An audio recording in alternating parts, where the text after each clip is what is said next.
Welcome, everybody, to another episode of the Dominance Academy, and I'm your host, Mr. Justin. And I got a good show today, and it's a little off the regular beaten path, and I hope I don't get flagged. We'll see.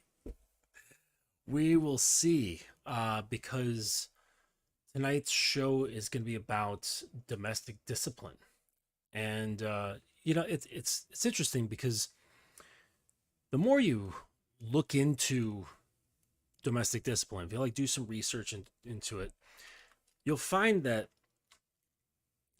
a lot of it makes sense. Makes a lot of sense the more you read into it.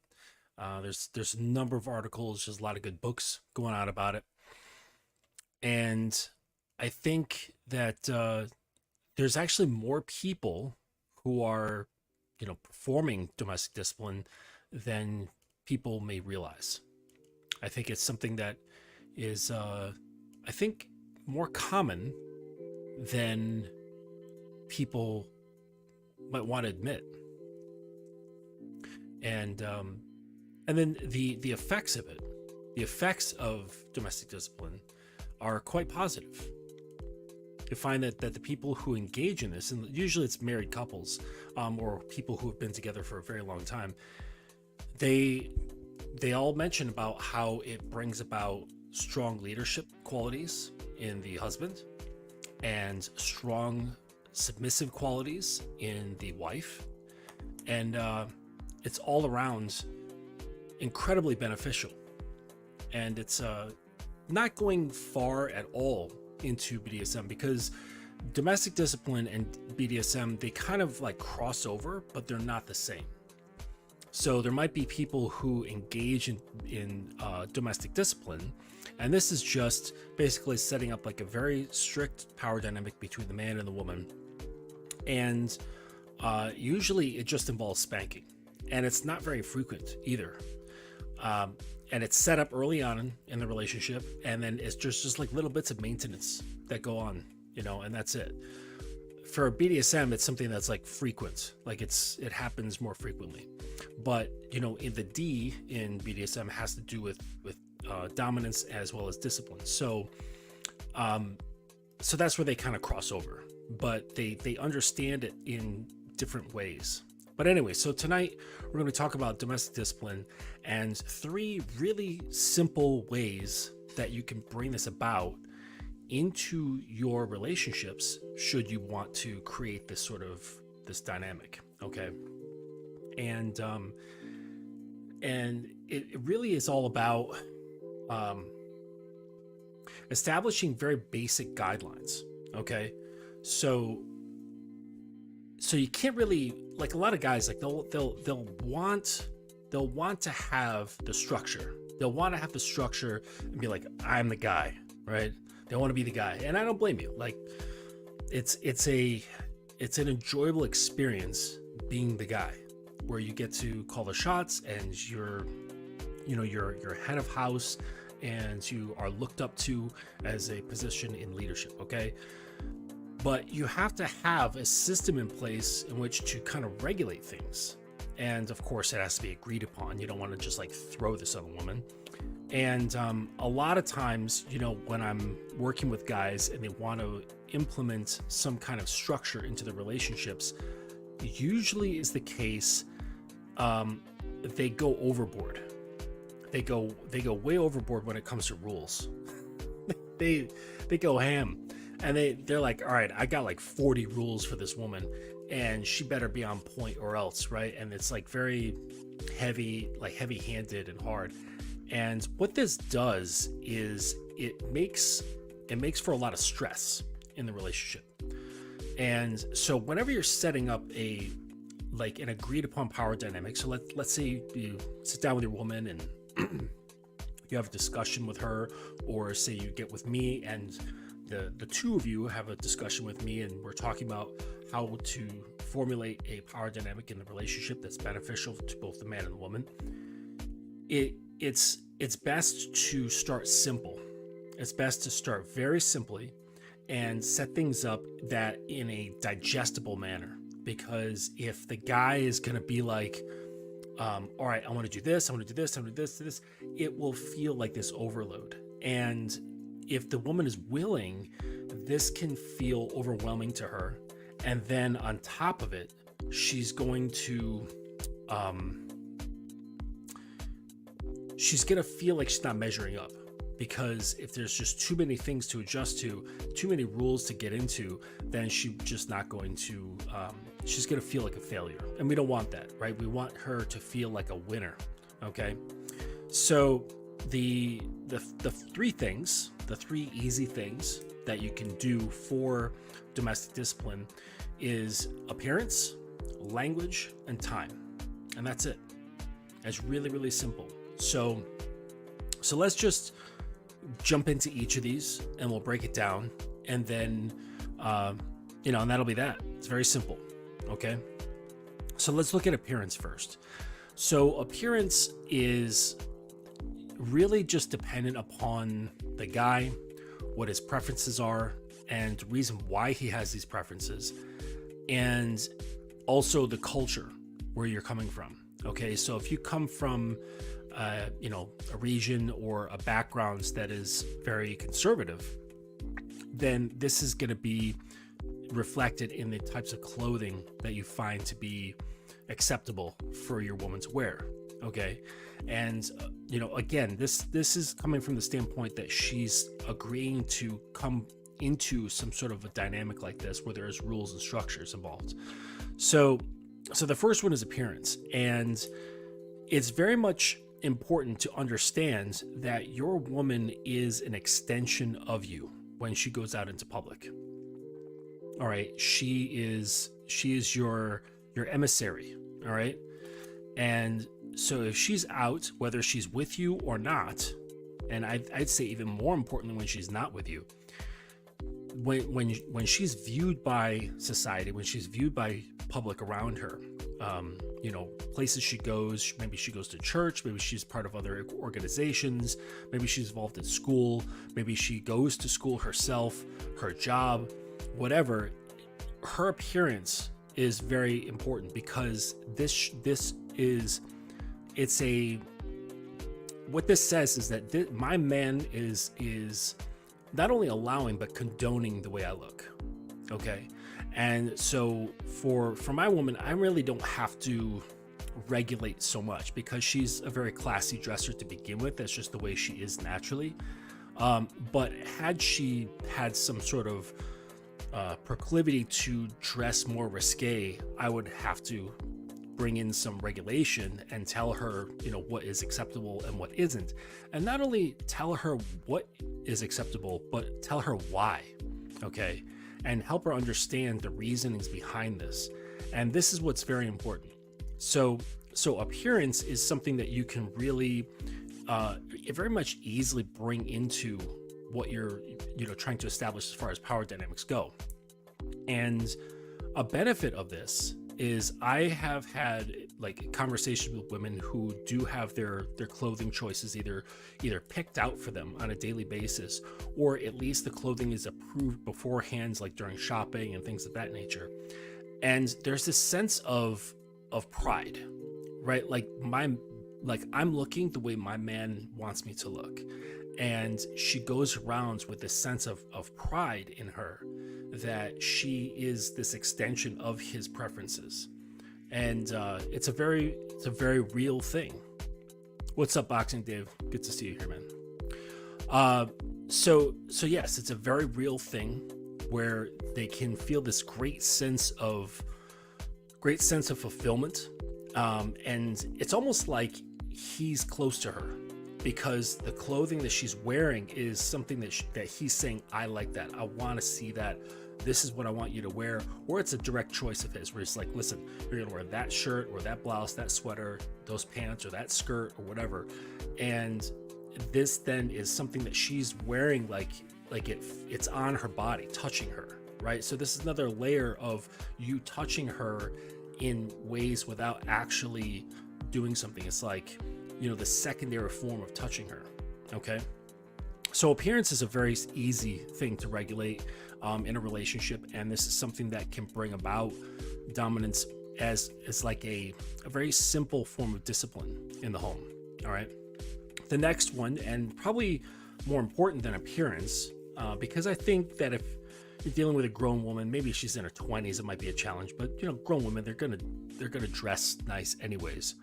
But language. Okay, the next one is language, and this is a big one. Okay, because how one speaks is an indication of how they think. Okay, and of course, you know, as a man in your relationship, you want to have a greater understanding of how she thinks and why she thinks. And if she has too strong of a of like an independent nature, if she has a rebelliousness to her, if she you know, has that sort of mindset, it's going to show up in the way she speaks. And so she's going to be really easy to mouth off. She's going, like a woman who's like this, she's going to be really easy to mouth off. She's going to be really easy to be argumentative. She's going to be very easy to use slurs or cuss words, or, you know, just foul language in general. And this is something that you can address, because you can't really jump in there and address her mind. Okay, but the voice is an extension of the mind, and that's something that you can address, which then backtracks into the mind. Okay, so this is something that you can regulate very easily, and you can just simply make a list of words that are acceptable and unacceptable, how she addresses you. Okay, so for example, if she has a question, then she is to, sorry, I gotta silence my phone here. Like if she has a question, she is to, you know, use your title or something like that, or your name, or however you like to be addressed before asking the question, right? So she'll say like, "Excuse me, Daddy, can I ask you a question?" Right? Instead of just blurting out, okay? Or, "Excuse me, Dad, I have an idea. Would you like to hear it?" Something along those lines. And so of course, like the easy ones, like using swear words, you know, trucker mouth, all that sort of thing. This is something that can be enforced. And then, you know, when they are violated, okay, there's an understanding of how that violation is dealt with. Okay. Now, of course, in my world, spanking is something that is a useful tool. All right. But there's many other ways that you can deal with this sort of thing if you're not into spanking, but it is something that has been proven to be a really effective means of reminding her who she is.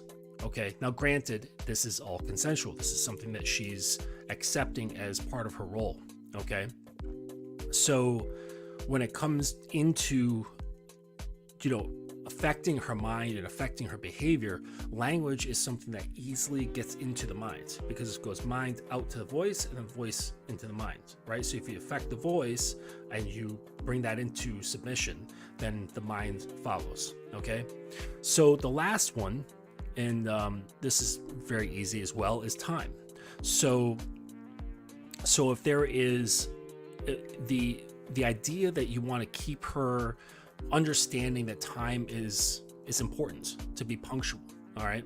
Now, you don't have to be super hard-nosed about this sort of thing. You can have like a generally strict notion of time, or if there's going to be any kind of situation where she's going to be, I don't know, maybe a little bit late to something. Okay, you said, okay, we're gonna go to this event. It starts at 8 p.m. I'd like you to be there 15 minutes on time, or 15 minutes before it starts.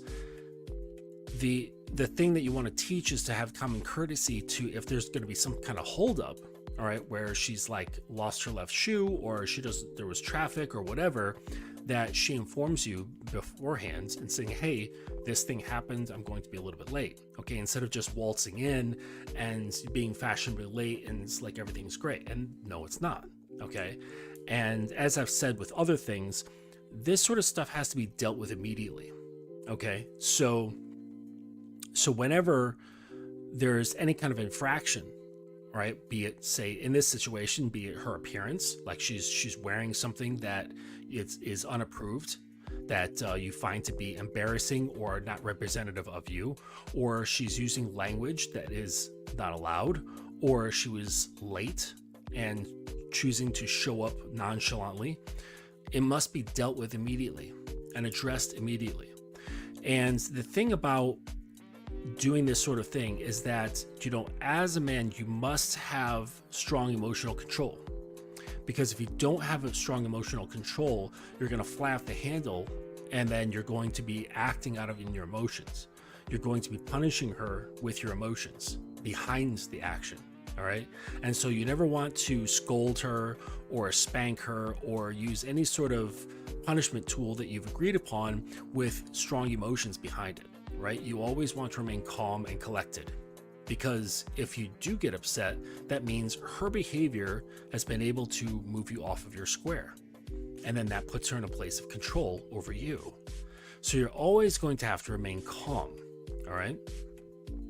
So if you're wanting to get into any kind of domestic discipline, you're wanting to get into having some kind of structure where there's some sort of accountability. All right. Because, like I said, like a lot of guys, they want to have this. And truth be told, a lot of women do too.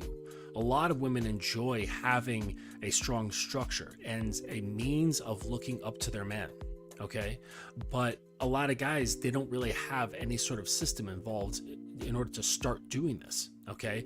And a really easy way to start this is by having these three things here, which is appearance, language, and time. So I have her appearance on point, always having her, looking well kept, looking, maybe a little conservative, not looking slutty, looking well put together, clean clothes, clean appearance, like showered, smelling nice, just very beautiful, ladylike, and attractive. Her language is also going to reflect that. Her language is going to be feminine. It's going to be soft spoken. It's going to be non-argumentative. It's going to be courteous. It's going to have class. Okay. And then her time is also going to reflect this. Her time, she's going to be on time. She's going to understand that other people's time is important and that she understands this through you. And this is a way, these are three simple things that you can enforce within your relationship that allows that power dynamic to show itself. And by you enforcing these things on a regular basis, this is what will allow her submission to unfold. Okay, because submission doesn't exactly just unfold on its own. All right, this is something that you need to present opportunities for her to unfold.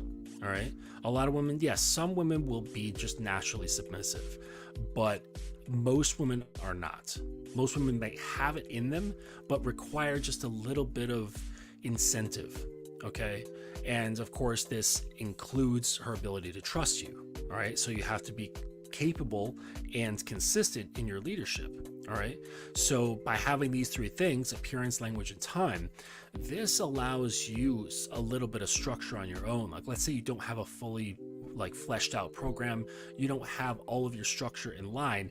This is something that's very basic and easy for you to implement and have as something to gauge her behavior on. All right. And then if you're consistent with that and she can trust that you're not going to fly off the handle, you have her best interest in mind, you care about her growth, then she's going to be more apt to allow her submission to unravel and open up to you, and then thus follow your lead. Okay. But you have to give her something to follow. Yes. And so these three things is a great way for that. Excuse me, just 1 second.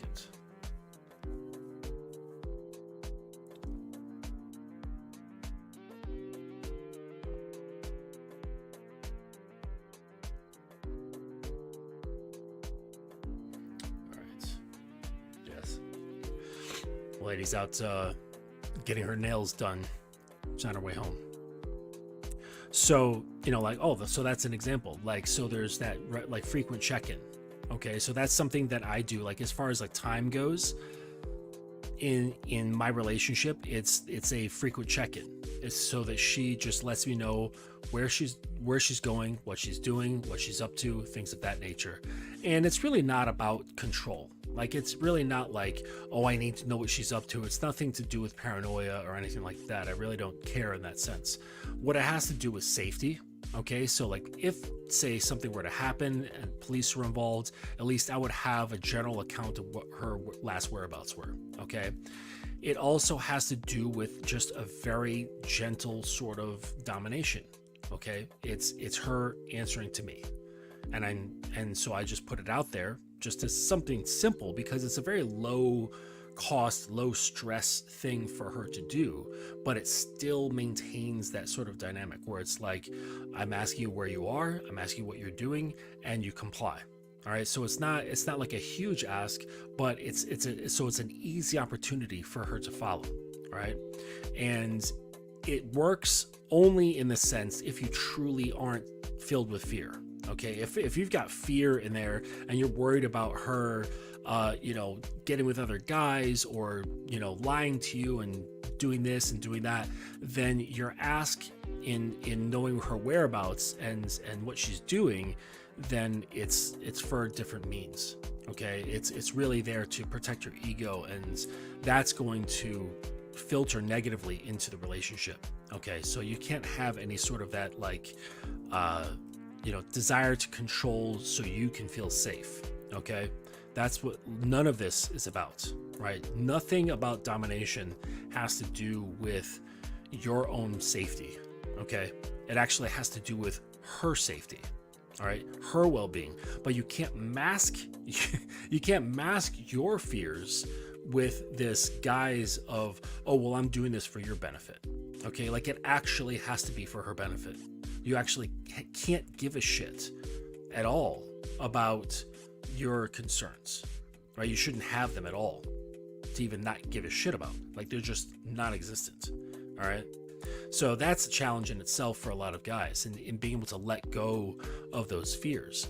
But the more you let go of your fears and your discomforts and things of that nature, the easier it is to actually implement your dominance. And then it takes on an entirely different character, because you're not doing it for some kind of like underlying subversive motivation, right?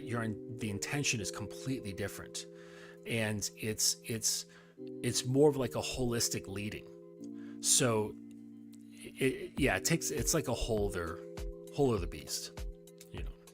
So if you guys want to know more about what I do, you can go to thedominanceacademy.com, and I've done a little bit of rebranding over there, so it's a little bit more mainstream and a little less risque, but the information is all the same.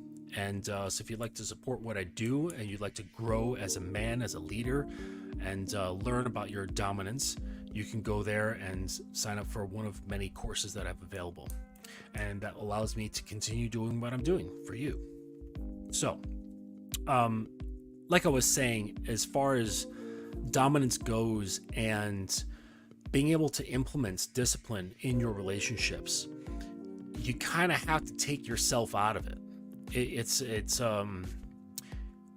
dare I say it's selfless, but it's a selfless act. Like you really can't be in it for you, right? There's really no pleasure in it other than the pleasure that she brings you. Okay, so it's like I don't get pleasure out of doing what I do with my woman. Like, yeah, sure, some things are fun, but that's more in the BDSM part of it. But the pleasure comes more so what the transformation that comes from her, and then her only outlet is to express that to me. So she feels more whole into her core, and her submission opening up, her femininity opening up, and then releasing herself from the constraints of her own mind, of that independent mind, and then becoming more bonded with my mind. And then that produces a pleasurable experience within her, which then has to be expressed, right? And that comes out in all sorts of ways, right? And that's the ends that I enjoy. I enjoy the fruits of her obedience, all right? But I'm not doing it for that. See, that's the catch, okay? Because a lot of guys, they'll want to come into this and they'll say, well, I want that. I want the nightly foot rubs. I want the the back rubs. I want the food. I want to be cared for, right? I want someone to be watching out for me and the things that I typically don't watch out for myself. Okay, I want someone to say, how can I help you today? And all that good stuff. And it's fine to want those things, but it just understands that when you want these things, it actually deviates you from actually getting them. It's a weird catch-22, right? When you're grasping at it, when you want it, you're not really going to get it. And if you do get it, it's going to be like a weird manufactured version of this. Okay, it's like it kind of reminds me of the paradox that monks have. Okay, like they're all seeking enlightenment, but they'll never get to enlightenment by seeking it. They have to actually let go of their desire for enlightenment, and once they let go of it, that's when they get it. So the same sort of thing can happen with dominance and having a well-functioning dynamic. So it's like you have to be in it and be there monitoring things and facilitating things, but it can't be at all motivated by your own desires. It's the desire is to see something grow, not so that you can feel better, not so that you can feel achieved or have something to call your own and all that shit, right? Because it's gonna happen, right? So it's like, I'm not worried about sex. It's just gonna happen. Like it's not an achievement, right? It's nothing that I have to go for, right? It's something that I know is inherent within that's just going to happen. And it's the same sort of thing, right? Or when people are like working on a business, all right? That's another like similarity where someone's going to be focused on like getting the money, get the money, right? And they find it hard to get the money because they're so focused on getting the money. Whereas if they just put their nose down and really focused on the process and the building and monitoring and had their minds and their actions focused on the development aspect of things, the money's just going to come. And you're just focused on process and building, okay? But the guys who are not looking at that so much and they're like looking to get, they're looking to consume, right? Looking to get all the money.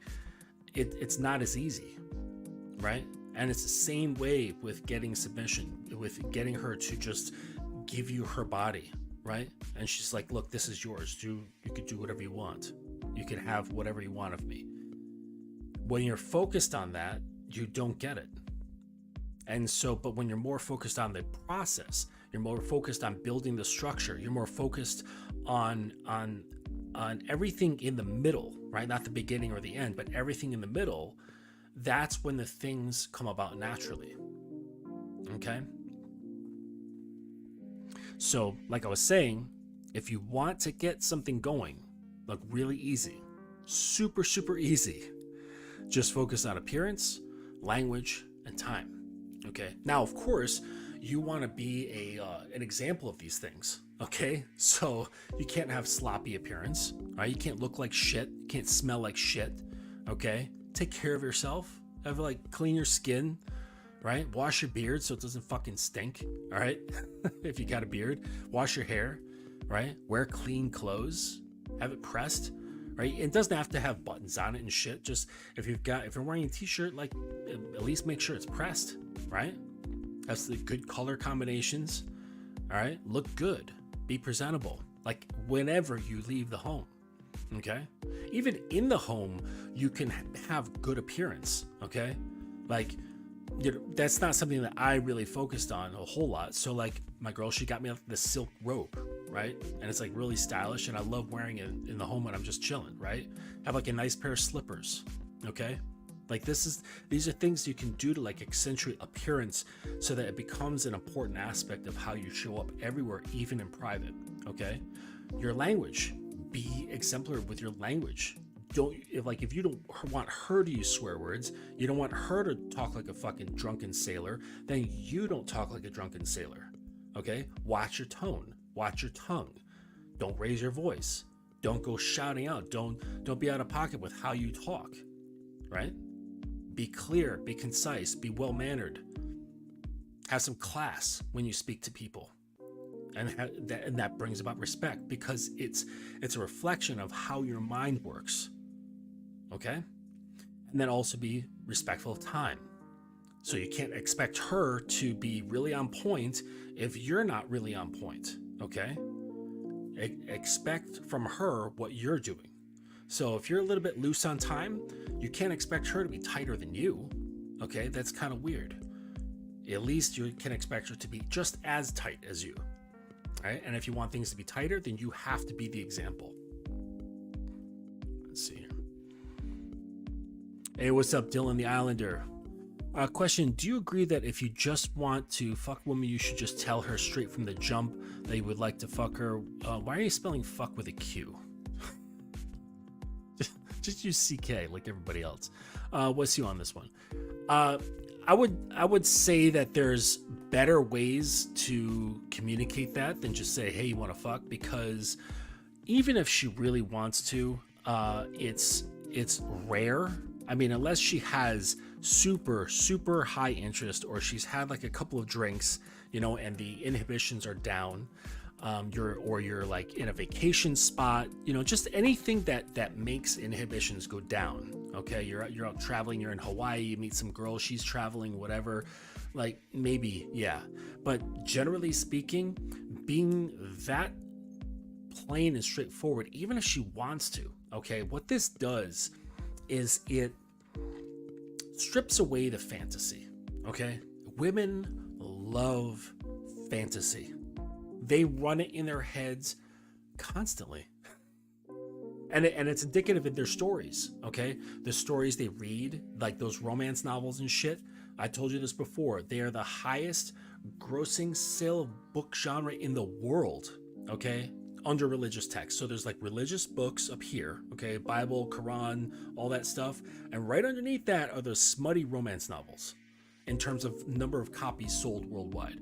Women love fantasy. So when you, even if she really wants to fuck, okay, and you're like, hey, let's fuck, let's go to my place, right? I like you, you like me, let's go.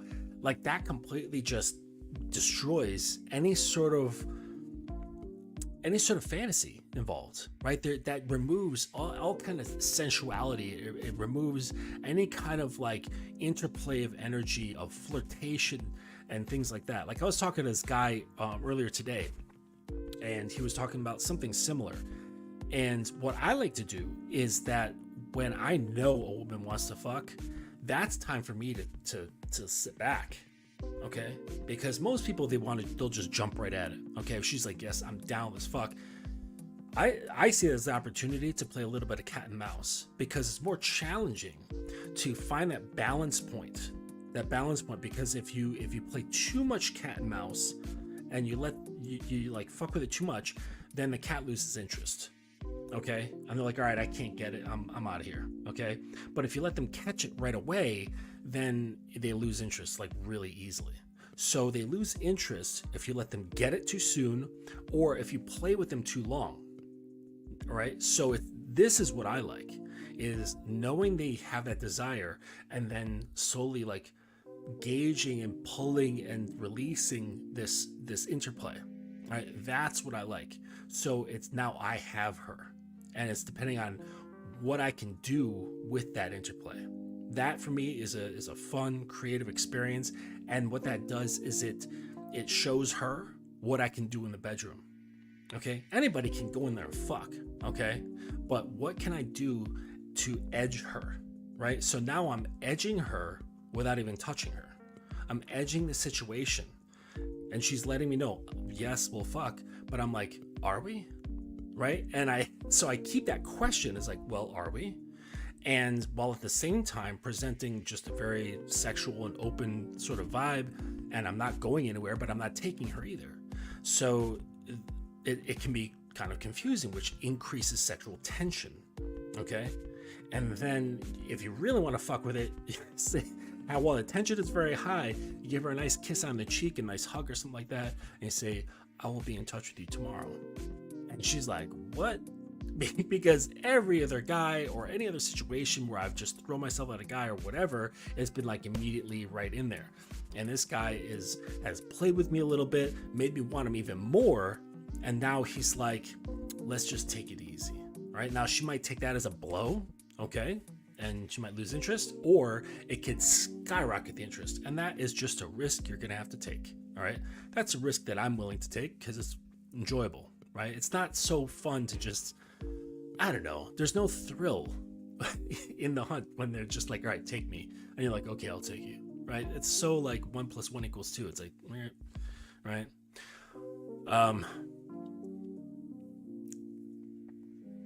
Oh yeah, I get that, Dylan. Yeah, who knows? You're right. Yeah, who knows if you use FUCK, YouTube might be like, no.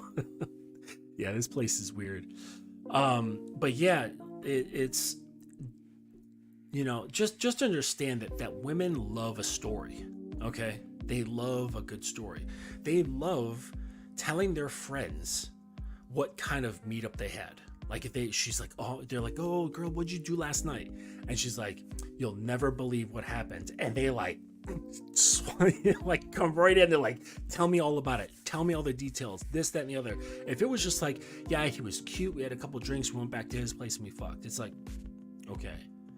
But if she has something to say about how there was this whole fucking interplay and you kept fucking massaging that clit in her brain the entire time, and then you just casually left her feeling desired but not right then and there, and she's like building up this whole story, and then she's like, well, nothing happened, he wants to talk to me tomorrow. They're like, what? So it's just something different. It's like, and you can't do this if you are so hard up on fucking, so it's a challenge in controlling your own horniness, right? Because again, we've all heard this in many of our spaces here, that like once she realizes that you want to fuck, that puts her in a position of control. She now controls you. She controls the pace and all that stuff. And guys think, well, if I can get her to just desire me enough, then that puts me in control. And it really doesn't, because you're still wanting to fuck, right? You're still wanting the thing that she has, okay? It's much better if you could get her to want what you have and your desire is kept under control, okay? And then you decide if you want to let her have it or not, okay?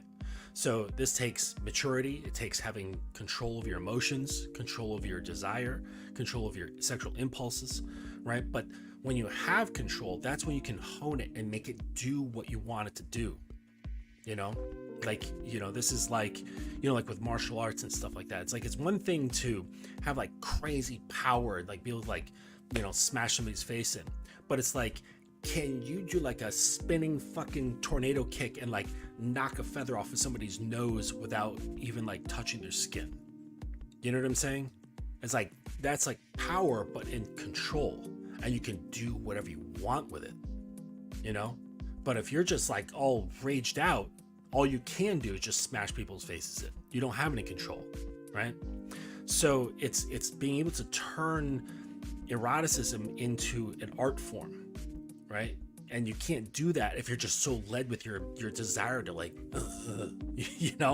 like, because she knows you want that. So then like you're just inadvertently like putting the collar around your neck and going, okay, here's the leash. Go on, baby. Tell me when it's okay. Tell me when I can put my dick in you. So it's like, you gotta understand that like whatever you desire controls you. Okay? Any desire at all has control over you. Whether it goes up, down, left, right, whatever, you're gonna be like, okay, I'm following wherever my desire leads me. And if you have no attachment to your desires, if they don't lead you, then you're free of them. Then no one has control over you. No woman can ever have control over you. Okay? And that really, it's they can feel it. Like they can feel when you take the power out of their pussy. When they realize, I can't control this guy. he can do whatever he wants. He can be here or not be here. And it almost seems like he doesn't give a shit, but he's still here. He's still flirting with me. He's still making me feel good in his presence. So I want to be here. I don't know if he wants to be here, but he hasn't left. So we're having fun. So it becomes this like kind of confusing sort of situation. You know, it's like if you ever watched like a good resource. I mean, it's all up to good writing, but the old James Bond movies with Sean Connery. Go watch some of those. The writing in that for James Bond is phenomenal. And if people were to look at it now, they'd be like, oh my gosh, it's so sexist and stuff like that. But he's got some serious fucking game. You know, I mean, it's like British spy white guy game, but it's smooth. And he's got a lot of panache, right? And he's got a lot of balls, you know? The way he's just talking to these women, and he's just very nonchalant. Like, he just doesn't give a shit because he's not there for the pussy. Okay? Like, if it comes to him, he's like, all right, great. Like, and he almost like is acknowledged, like, yes, she is gonna come to me. And if she doesn't, it's like, I don't give a fuck. Like, because I've got all this bigger bullshit to deal with. I got these like crazy motherfuckers trying to take over the world. Why am I caring about what the fuck she does? You know, she's just kind of like in my path. And I'll invite her to where I'm going, and if she follows me, great, right? If she doesn't, whatever, you know. So it's like we take these happenstances of these women like intersecting in our lives like so fucking seriously, and it's like you don't have to do that. You don't have to do that at all until she makes it known that she is to be taken seriously, okay? And you can present to her opportunities in which to show that to you, how she can show that she's important, right? And it's no, it's not sucking your dick, okay? Because lots of women can suck your dick, okay? It's not, you know, doing the double backflip in the bed. Like, a lot of women can do that too, okay? What do you individually, as a man, if you were to take sex off the table, how can this woman show you that she should be important to you? Like, just think about that. Like, if there was nothing to do with sex, how could she show you that she could get the job of being at your side? Think about that. Okay? Or you could say, okay, let's say she gives you all the sex in the world. Okay? Anything you want. All right? Now it's just at any time. Like, anything you want, any time of the day, any day of the week, doesn't matter. Okay, now what? Now what do you want? And you don't make it general. Really think about it. How do you want her to show up? Because once you understand that how, then that gives you a clear idea of when you're like vetting somebody, and then that you can present to her opportunities to do that. Now, I wouldn't suggest just being very direct and saying, hey, if you want to be my woman, this is how you should do it. Okay? You can, all right? That's up to you. But there's ways that you can to present opportunities for her to show her willingness, her obedience, and things like that. And I've mentioned just a really easy one is by giving her small tasks, you know? So, you know, like I had this guy and he was unsure about this woman's willingness, her willingness to listen and to be obedient to him and, you know, follow what he has to say. And she was coming in from Los Angeles to visit him here in New York. Okay, she was like a bi-coastal like medical professional or something like that. So like New York and LA. And so she was coming into New York and she was at the coming into the airport, and he told her, when you arrive in the airport, message me. Okay, so she arrived at the airport, she's like, I've landed, and she messaged him right away. Okay, boom, that's number one. Very easy, just I've landed, no stress. Okay, but simple, like follow the fucking task, and she did.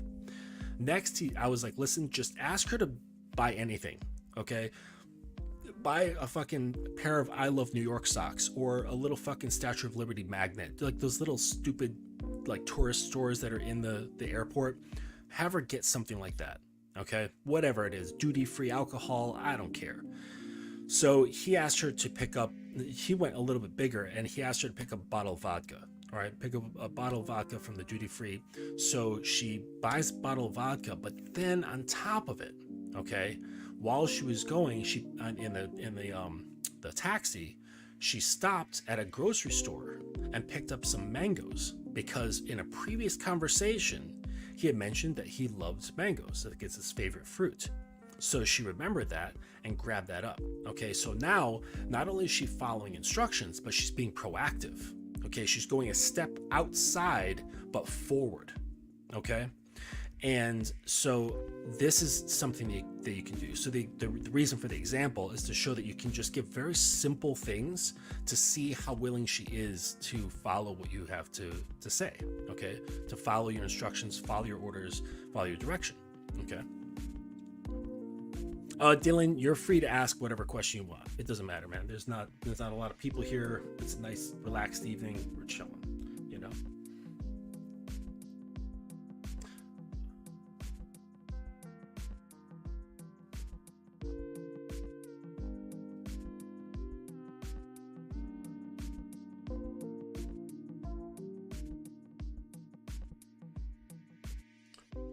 Sorry, yeah.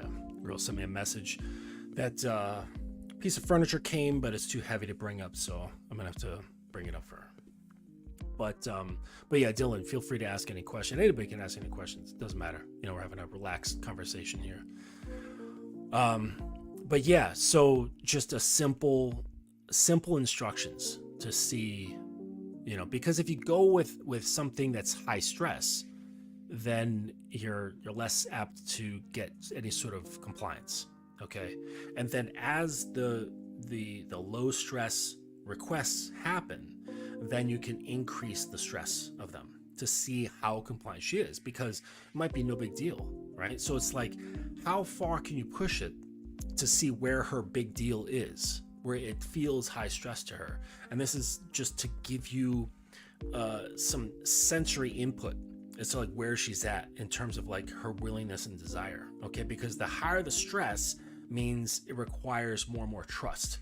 Okay, so the more she trusts you, the more she can handle. Okay, you know, and so this kind of relates to the, you know, wanting to fuck. All right, like that's a high stress ask. You know what I'm saying? Like, and it just reminds me of this guy that I was talking to tonight. Earlier today.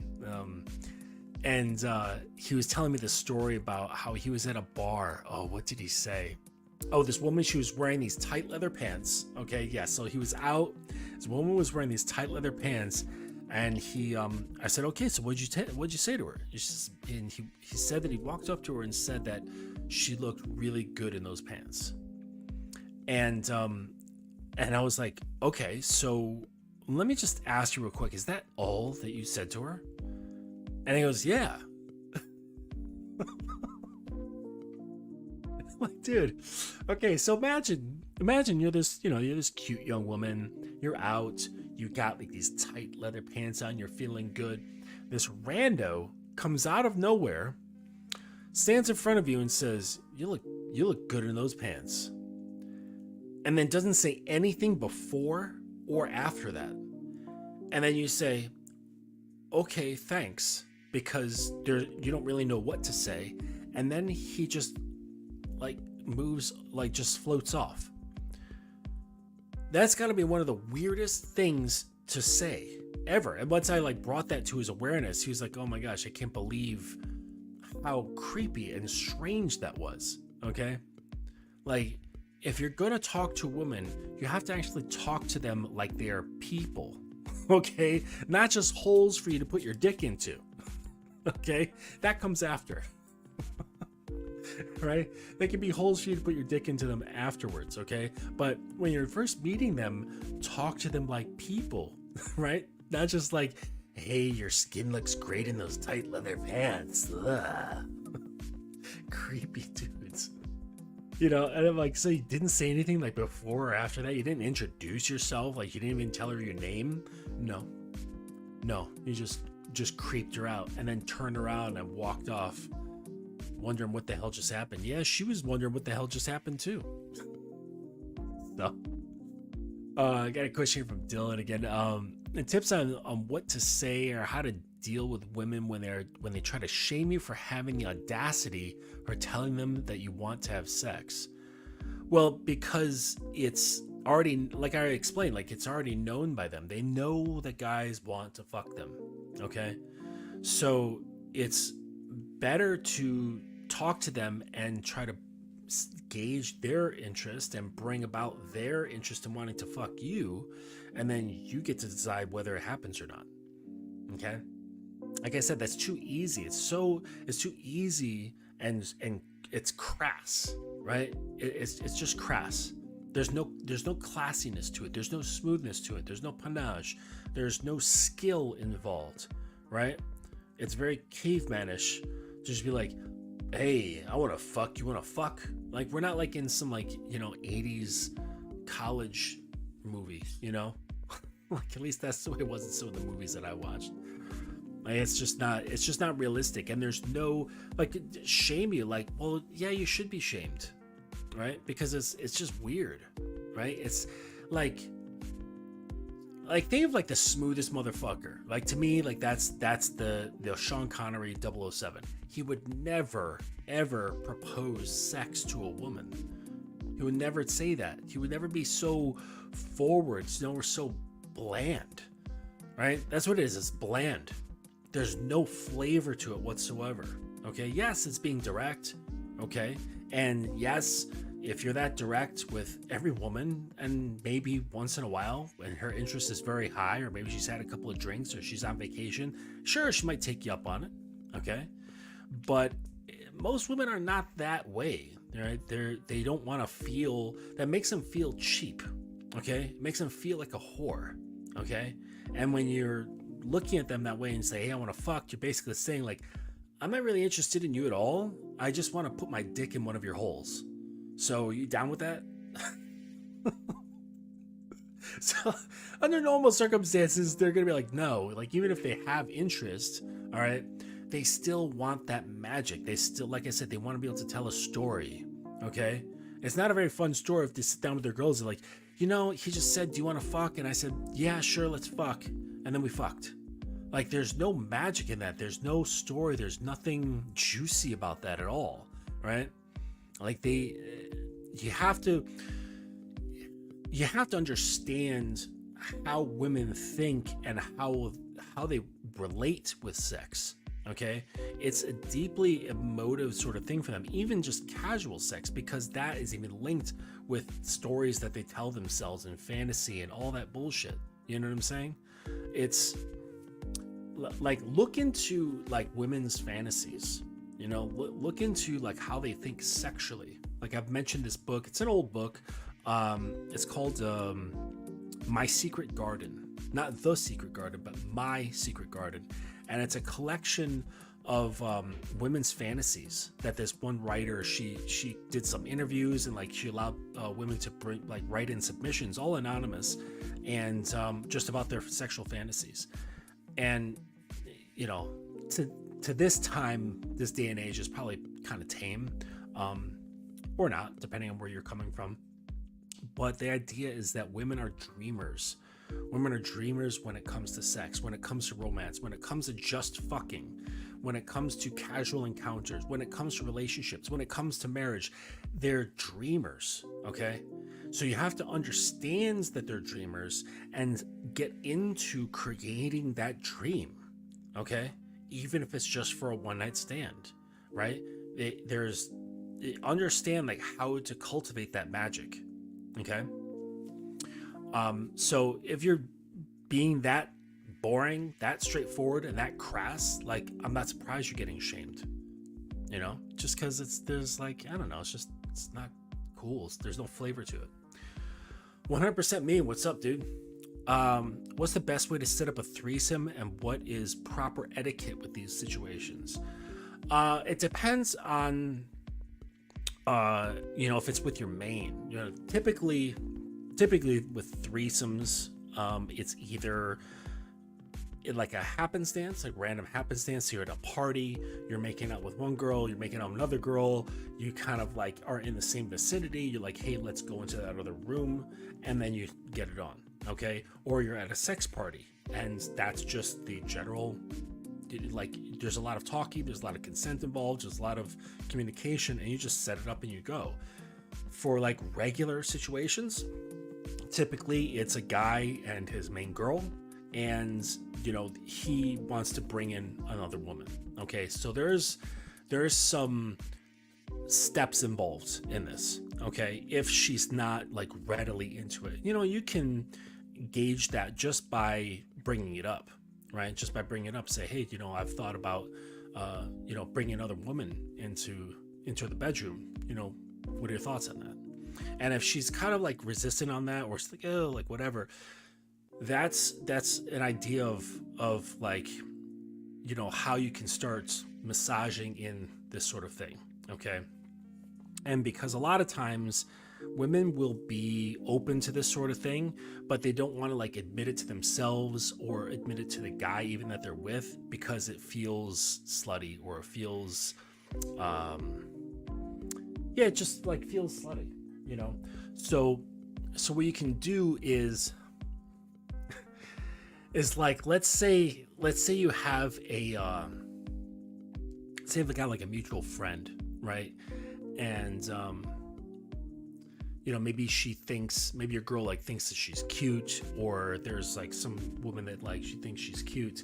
You can start bringing that into, say, like your makeout sessions, your sex sessions, and there's more to it. And I describe this in my course, like really how to do it. But what you do is, through your speech, while you're making out with her, while you're having sex with her, is you switch your persona. Okay, so you first get her thinking about the girl that you know that she's kind of attracted to, or that she thinks is pretty, and then you start assuming that person. You become that person. Okay, and you say like, I wonder what her lips would feel like while you kissed her. I wonder if it would feel like this, right? And you kiss her like with her thinking about kissing this other woman. Okay, you go down on her, and you're like, oh, I wonder what it would feel like with her going down on you, and you go down on her. Oh, I wonder what her, you know, what it would taste like to kiss her after she's gone down on you. Right? And so you get her thinking in these terms of the experience while she's with you, but now you're kind of transmuting that experience into this, again, fantasy playing out in this like pseudo reality. Okay. And then this, you know, in my course, like I kind of explain more like how to set that up and how to bridge this into reality. But it first starts with getting it in her mind first that it's something pleasurable. Right, that is nothing to be afraid of. You know, you can play this out into fantasy as well, where you can give her like emotional reassurance that, like, you know, oh, don't worry, baby, like, you know, my cum is only for you. Like, she only gets dick, but she doesn't get any of me. Like, you get my cum. It's only for you, right? Or, you know, other sort of things, right? Like, she doesn't get to go down on me. That's only something you're allowed to do. And so you kind of set up certain things to make her feel like she's the queen bee in that situation. So no matter what you do, she feels emotionally secure. Okay. Now, of course, this is something I would more so prefer that you guys do something with the girl that you actually give a shit about, and because if you don't, then this comes off as like being really manipulative, and that's not really something I condone. So hopefully this is with somebody that you're with for a while, you give a shit about her, she cares about you, and you want to bring somebody into the fold.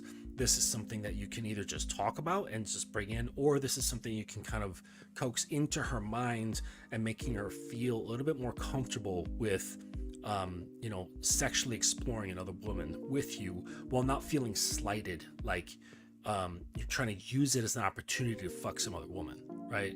That you're now bringing in a toy, so to speak, for the two of you to play with, and that she's still number one. All right, but there's a lot to it, you know. Let's see here. So I hope that helps 100%. Question from Dylan. I hear that what you're saying about creating the story magic from women, but what if I truly don't care about getting to know her and all I want to do is fuck? Would it then be disingenuous to act? Well, yeah, if you don't really care, but that's why, in my teachings, I help guys foster creativity. All right. Because when in talking this way, it's not an effort. It's not an effort for me. It's not an effort for my guys to bring out this creativity and just express this way, to start getting their mind, emotions, and fantasy all starting to kind of coalesce, because this is just an extension of you, right? It's not an effort, right? Like, do I really care? No, I don't really care, but I do care about how I express myself. So it's really not with this aim to fuck. See, that's what I'm saying before. It's like you're really focused on fucking, right? She's in control. I don't really care about fucking, all right? What I care about is expressing myself, enjoying that, and knowing that she's gonna want to fuck me. And then I can decide if I want to fuck her or not. And that's where I find enjoyment. It doesn't matter. Like, it really just doesn't matter to me. Like, pussy just doesn't really matter all that much to me. I don't really care. I'm more interested in her mind. Like, if I know that I can get her to want to fuck me, that's all that matters. I've got her. I've got her. My dick doesn't even need to come close to her body. Once I know I've captured her mind, that's it. She's done. She's a fucking roasted pig, right, over a spit, or in a spit over a fire. She's done. So it's like, at that point, it's like it's already done. Right? Kind of like in chess, okay? Like when two really good chess players are they're looking at it and they're looking at that, and they know that in 5 moves, it's done. Like, and they don't even have to continue. The person who knows they've lost, and they're like, you know what? I'm not even gonna continue, and they just knock over their king and they shake hands, because they don't even have to take it to the end. They know they've lost. So once I know that I've won 5 moves ahead, I don't need to fuck. I mean, I could, but it's like, I don't know. It's not that impressive to me, right? Sure, sometimes maybe, like, I'm in a relationship now, but like when I wanted to fuck and I just wanted to have that physical experience, sure. But more often than not, it was once I knew that I had conquered her mind, I really didn't care about her body. And that was because that's more powerful than her body. That's more powerful. Like Bruce Lee, I was many years ago, I think in high school actually, I was reading Bruce Lee's biography, and he was developing Jeet Kune Do, right? So he had studied like all these different types of fighting styles and kung fu and all this stuff, and he had a lot of theories, right? But he knew that he had to practice these theories. And so what he would do is he would go out and he had to get into altercations. Okay, he had to get into fights to test some of his ideas to see if they actually worked. But he wasn't going to go out and just like start picking fights with guys. Okay, like that just wasn't his style. What he would do is he would mask the picking the fight in something else. Like he was a tiny dude. He was like 120 pounds soaking wet, tiny short guy, and he would dress like a total nerd, and then like be like this bumbling idiot, like bump into guys, like spill their beer all over them and be this idiot and knock into them and all this shit and piss these guys off, and then kick the shit out of them, right? Once they wanted to beat his ass, he would kick their ass. And because he presented himself as this like non-fighter, he knew that the broken bones, they will heal. He's like, but you crush a man's spirit, that lasts almost a lifetime. So he was there to crush the man's spirit. That's why he dressed in costume, right? Because he wanted these big guys to be in the hospital wondering with a broken arm going, how the fuck did that tiny ass little Asian dude kick the crap out of me? What the fuck, right? So he conquered them mentally, right? And that was greater than conquering them physically, because he had them beat for years. That's some fucked up shit. So So this is more where where I like to play. I like the mind better than the body. Sure, the body's fun. Okay, body's always gonna be fun, but it's more challenging to the mind, challenging as a man, right? Imagine, okay, sure, you can play your cards and be a certain way and present in some way or whatever, and a woman's gonna want to fuck you, okay? And then you can fuck, okay? But imagine trying to do that without involving your body, just your mind. Go on, try, make her want to fuck you without involving your body at all.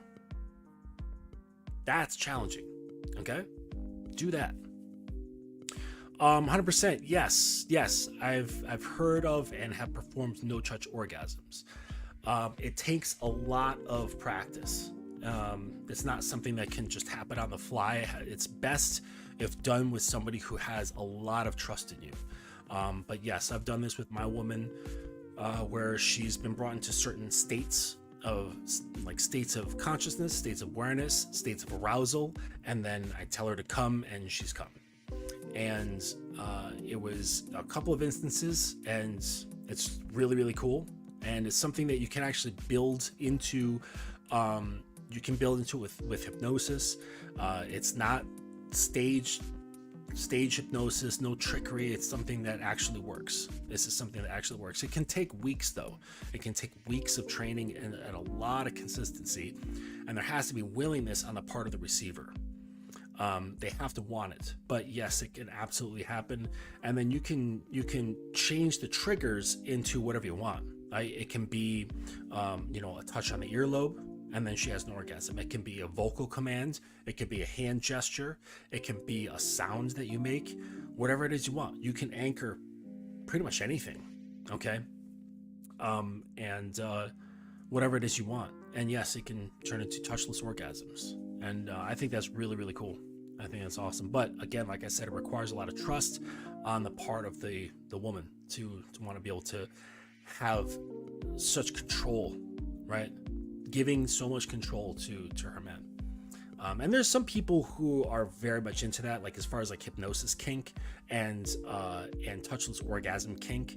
And you can find them if you're really into that sort of thing. There's places on Reddit, there's places on FetLife where there's just people who are very much into no hands orgasms, and they're really into hypnosis. They want to be brought into hypnotic state. So if that's something you want to experiment with, I would say gains like basic understanding of hypnosis. Try to work with like some people who are willing, and there are groups. There's like meetup groups.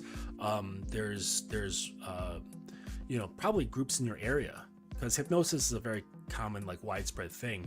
And so you can get to practice general hypnosis and just understand of like how to bring people into hypnotic states and bring them into trance. And there's a lot of different methods to get someone into trance. And of course, with willing individuals, it doesn't work at all if someone's not willing. Okay, so they have to want to. All right, they have to be interested.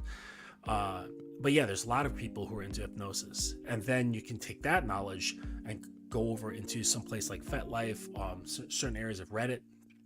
There's erotic hypnosis on Reddit. There's people who are very much willing to connect because it's a fetish of theirs, and they're just like, yes, I'm all about someone bringing me into a deep state of trance and me having multiple orgasms just by you talking to me, and they're up for it, So if that's something you're interested in, there's definitely resources out there for you to learn. Yeah, without a doubt. Yeah, I like it a lot. I think it's sexy as fuck to just be sitting there and like whispering in your girl's ear, saying, "Baby, why don't you come for me now? Come like a good girl." And she's like starts shaking and coming. Like, I think that's fucking cool. I like it. And there's actually also a lot of guys who are into that. It's not just a thing for women. So that basically, like, men and women alike can have touchless orgasms. So if that's something that you're into for yourself, that's something that can be, done to you. I'm an equal opportunist when it comes to pleasure. Do whatever you want. So, all right. Well, it's about 11 o'clock here in New York. If there's no other questions, I'm going to wrap this up. I do want to, I'll circle around really quick because it's really started off with the domestic discipline. If you want to get into domestic discipline, right, from a consensual place where they're interested in having some sort of structure, but you don't quite know what kind of structure to bring into your relationship, okay? 3 simple things to bring in is appearance, language, and time, all right? Her appearance can be chosen by you, right? Specific outfits or just general attire style, right? And this gets approved by you, all right, for what you find to be good for your personal flavor, your personal preferences, and so on, based on your culture, your upbringing, your religion, whatever it is, whatever is setting what your vision is like. Language, just whatever you think is good, proper language, right? No swear words, no trucker mouth, no talking back, no attitude, no raised voice, right? There's a lot of things in there just about having submissive speech. And then timeliness. So being up on time, not being too late, or if there is a bit of lateness or tardiness, that there's communication involved and saying, hey, I was held up by this or that. I'm going to be 10 minutes late, and just having a, some strictness around time. And as with everything, when it comes to leadership, you don't want to be behind the thing that you're trying to enforce. So if you want good appearance, make sure you look good, right? If you want to have better language coming from her, make sure you're speaking well. And if you want better timeliness from her, make sure that you're one who's on time also, okay? So you can only use yourself as the measurement. Don't ever ask for something that's beyond what you are, okay? Because that's poor leadership, okay? So that and more can be found on my course. Go to thedominanceacademy.com. If you have any questions, you can shoot me an email at thedominanceacademy@gmail.com, or you can find me on Instagram at thedominanceacademy_, and you can message me there. The first consultation call is always free, and that can be set up through the links in my bio on Instagram, through Calendly, and we can set something up. We can talk about whatever you like for an hour. Okay. So if that's all that there is, I'm going to be signing off, and I will see you next time. Thank you.